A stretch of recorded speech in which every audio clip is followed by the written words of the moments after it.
بسم الله الرحمن الرحيم.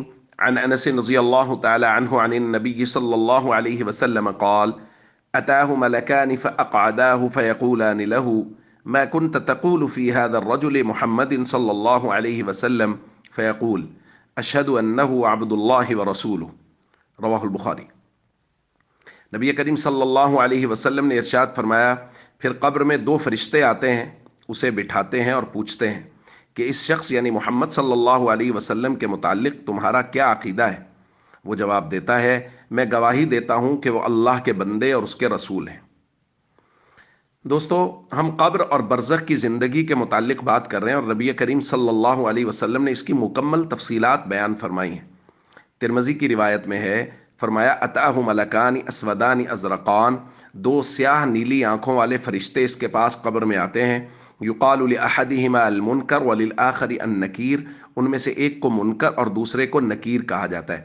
یہ ان کے غیر مانوس شکلوں اور چہروں کی وجہ سے ان کے نام رکھے گئے ہیں۔ فیقولان، اور وہ فرشتے اس سے کہتے ہیں۔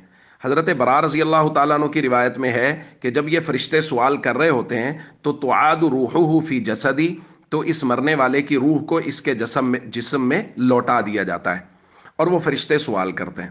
اب قبر میں سوال کیا ہوتا ہے؟ دیکھیں، اس بات کو سمجھنے کے لیے اس تمہید کو ذہن میں لانا ضروری ہے جو ہم ایمانیات کے باب میں بیان کر چکے ہیں کہ کسی بھی موضوع کی ایک روایت سے اس تمام موضوع کی تفصیل سامنے نہیں آ سکتی۔ بس اوقات نبی کریم صلی اللہ علیہ وسلم ایک روایت میں خلاصہ بیان فرما رہے ہوتے ہیں، بس اوقات اس کے کسی ایک پہلو کو بیان کیا جا رہا ہوتا ہے، تو اس موضوع کی تمام روایات کو جمع کریں گے تو پھر پورا عقیدہ اور پورا خلاصہ ثابت ہوگا۔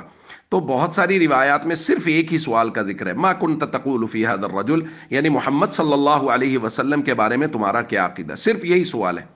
لیکن جب ہم روایات کو تفصیلات سے دیکھتے ہیں تو ابو داؤد شریف کی روایت میں ہمیں ملتا ہے کہ وہ فرشتے تین سوال کریں گے: من ربک، ما دینک، ومن نبیک۔ یہ تین سوال ہیں۔ اللہ، تمہارا رب کون ہے، دین کیا ہے، اور تمہارے نبی کون ہے۔